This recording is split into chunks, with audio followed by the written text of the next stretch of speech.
Oh, hello. Hello. Sorry about that.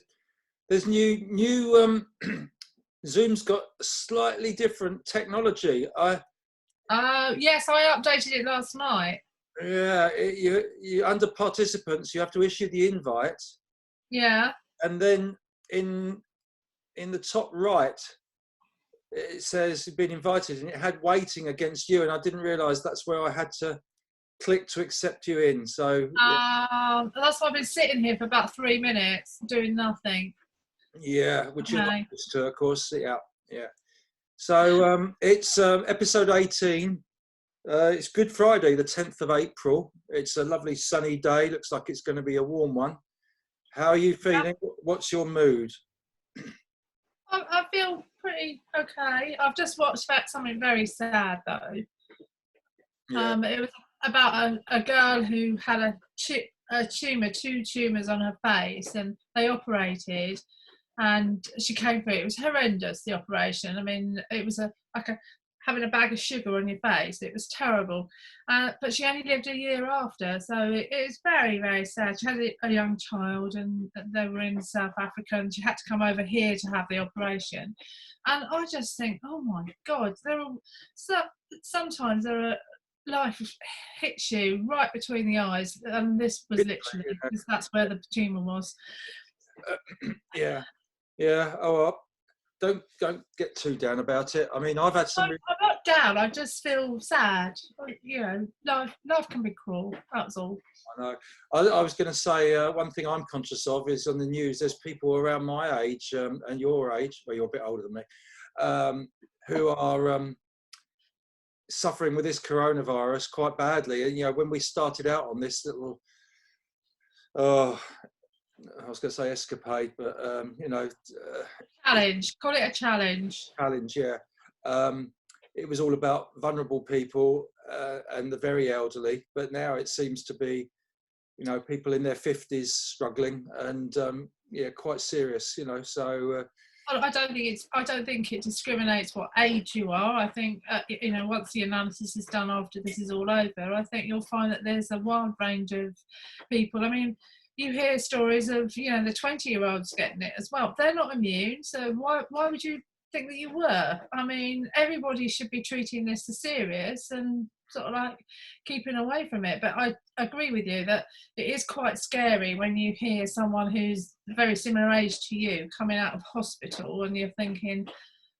I'm not immune to this, I could get it as well. yeah. Well, big challenge for everybody this bank holiday weekend, of course, keeping socially isolated and not being tempted to do anything daft.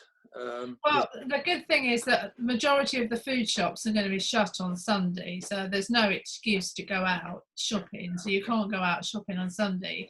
But in between time, I mean, I've just looked on Waitrose delivery slots, and there's nothing for June, let alone right. April. So, I mean, at the end of the day, some people haven't got a lot of choice. You have to go out to get your food. But I'm not too depressed. I've got a few things to crack on with. I feel quite upbeat today for You things. mean you're depressed? Well, what's the matter with you? Did you feel depressed yesterday then? I've had days. I've had days, but I mean, my mum, who I normally see on a Friday, I said, I said to her last night, all okay? Shall I Zoom you at 10 a.m. Friday? Anything else needed? And I get a reply, and this lifts you, saying, yes, please. Oh. Don't need anything, thanks. And I think that she probably hasn't thought about that, but saying yes, No, please. she's given me a list. I've got a list of food that she wants, and I've done her prescription that she wants before Monday, and I'll deliver all of that today. So Yeah. she's got it all covered. She's got the things that she That's wants. And not my point. That's not my point. My point is, she said yes, please. She wants to talk to me, so that's nice, isn't it? oh, what you no, when I'm just answering the bit that she doesn't need anything, but she does want to keep in touch with her family, which I think is lovely, especially as it's you. Yeah, yeah, because I think it's important how you do respond to things like that, because you could say, she could have said something like, "Oh, only if you got time," or "Don't worry, I'm all right," or something like that. but it's not about her, it's about me, isn't it? And Yeah, I mean, my mum and dad haven't got this sort of technology, but I wish they had, because then I could see them, and that's the frustrating bit. But I've got bits and pieces to do for them today, so I'll be able to see them through the window and everything else, so it'll be okay. Good. Right, we better crack on. Feedback, not masses of people, but a little bit of feedback. Steve Fury had a good idea. He thinks that we should reflect. We were talking about athletics meetings and sporting meetings, and he's thinking that clubs should perhaps get together to coordinate events rather than have this dilution of effort, and we could make them bigger and better events with music and beer tents and I think that was the main thing in Steve's Underline the beer tent. and publicise it more and focus on a coordinated different events at each meeting and big them up and everything else. And I thought that was quite good. It might take the pressure off a little bit and just transform meetings. Well, so something to think about. I totally agree. Sorry to talk over you. In a sense, the calendar gets so bumper packed with things that are going on. But you've got so many organisations. You've got England Athletics who run meetings. You've got the SEAA who run meetings. You've got don't run for them all. It'll be forever. Yeah, it goes on. Exactly, and so unfortunately, all of those people want to run these types of meetings. So I think it's up to the athletes to decide, give them a bit of feedback. This is what we want. We want 3 maybe really good meetings, and maybe they could get together. But I think it needs the athletes to state what they want rather than just continually pick and choose which meetings they go to. Yeah. Andy Poppleton liked a lot of your thoughts with regards to officiating. We'll come on to that a bit more in a minute. But he thinks expenses is important, and that will encourage people. People shouldn't be out of pocket for stuff like that. Similarly with coaches and some other supporters of meetings, he thinks that Andy's very keen on that aspect. I know over the time I've known him, he's promoted those aspects as sports too cheap. People aren't paying properly for the service, and we're therefore missing out on opportunity to sign up more people as helpers, basically. I know you don't like it necessarily from a personal point of view, but it might make a difference to others in the appreciation of them, etc.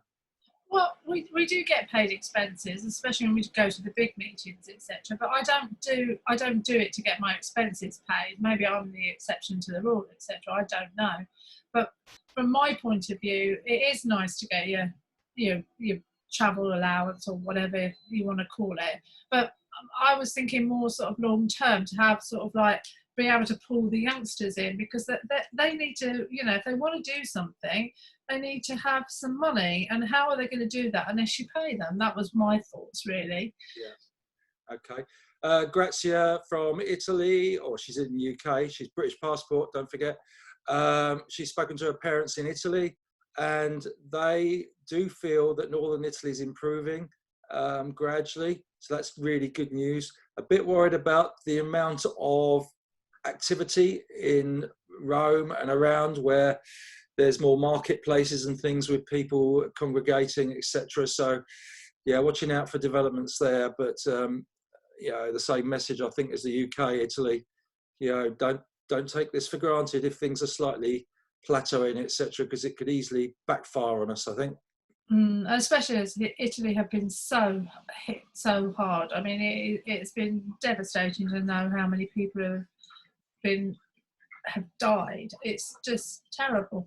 And the moment you relax it, obviously you open yourself up to the germs. I don't even know how they're transferring. It must be services or something. And you still got to wash your hands, still social distances. And I think this is the right way. I mean, they have done a few more tests in the UK, etc. But you want a few more, don't we? Really? Yeah. Next one, Kim Cross. I don't know if Kim has contributed previously, but to be honest, she was just very rude.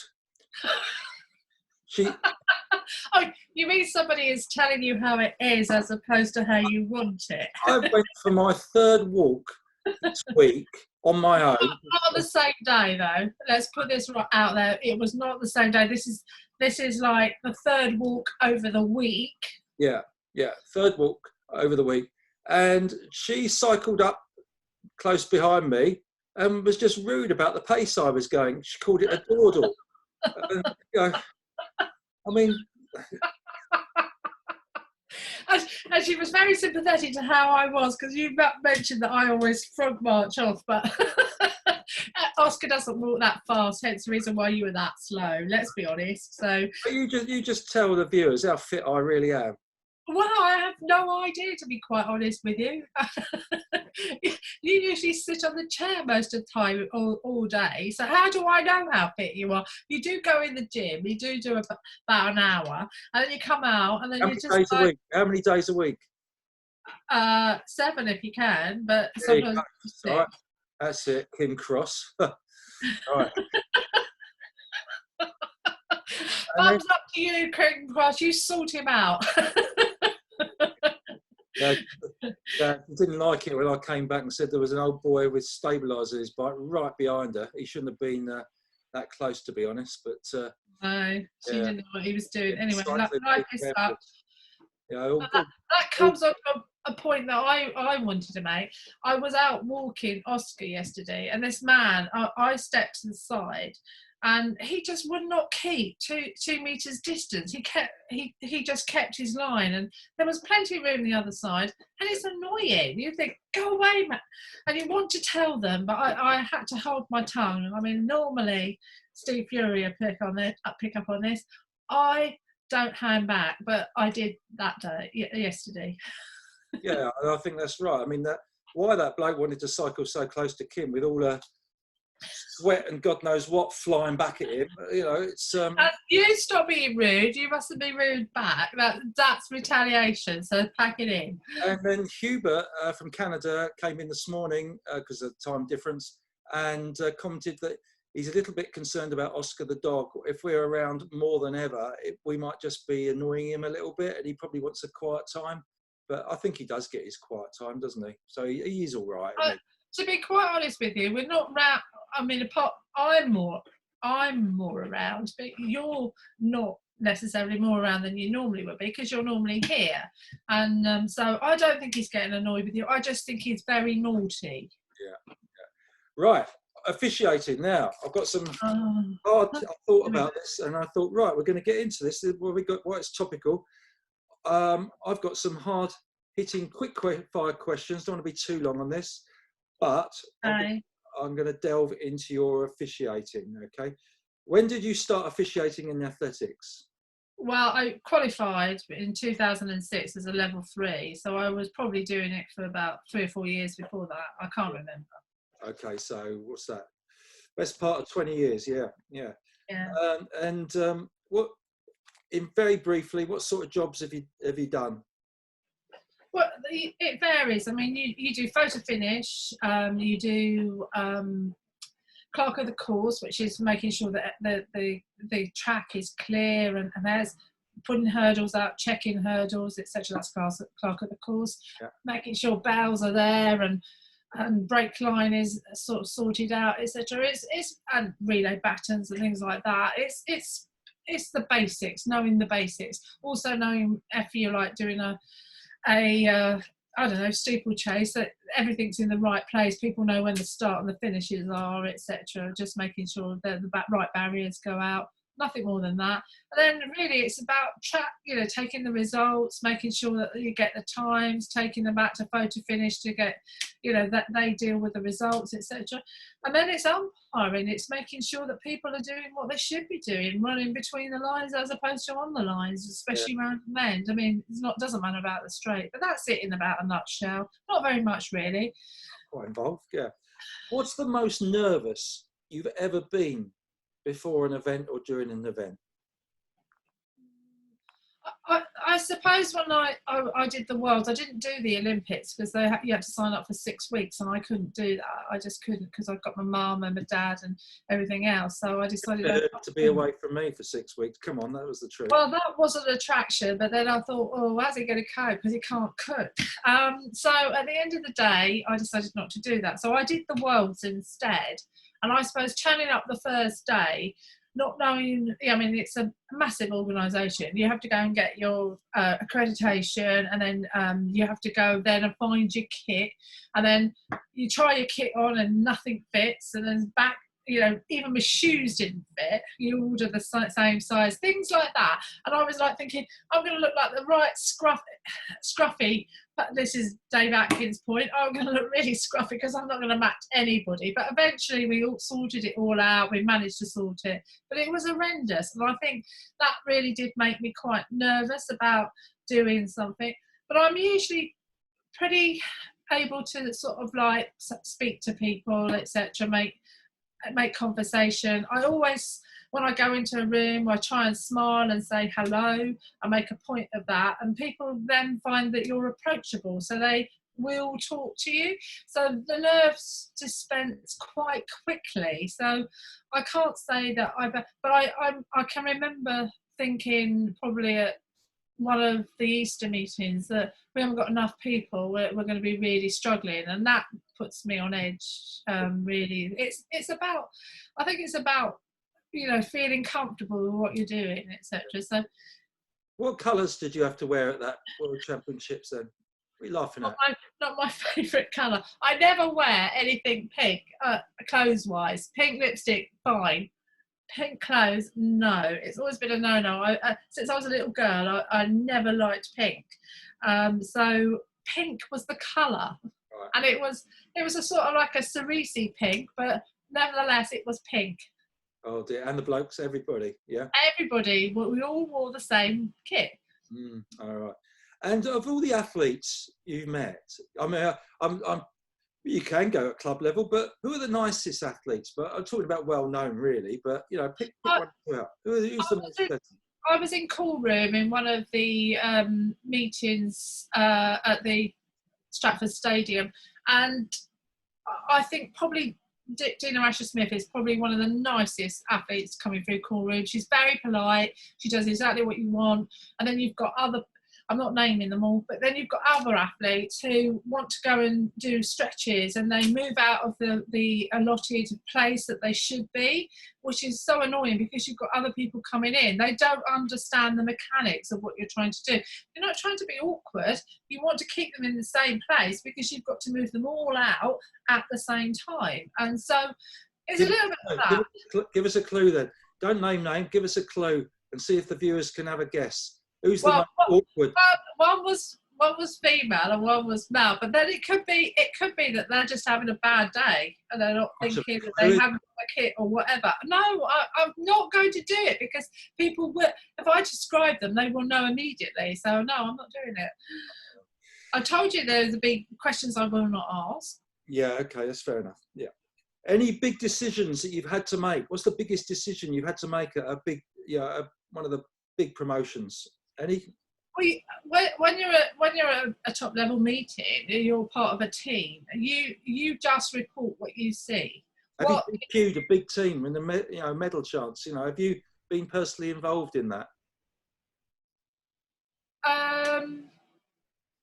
No, I mean I was close to a decision, but I wasn't on the right point. We had to disqualify a relay team, and that was just a point up for me. And I was in the middle of when somebody ran off, on the line round a bend. But if you're in the middle, there's no way that you're going to see it. It's one on either side of you. It's the reason why there's so many umpires in a big meeting. So no big names you've disqualified.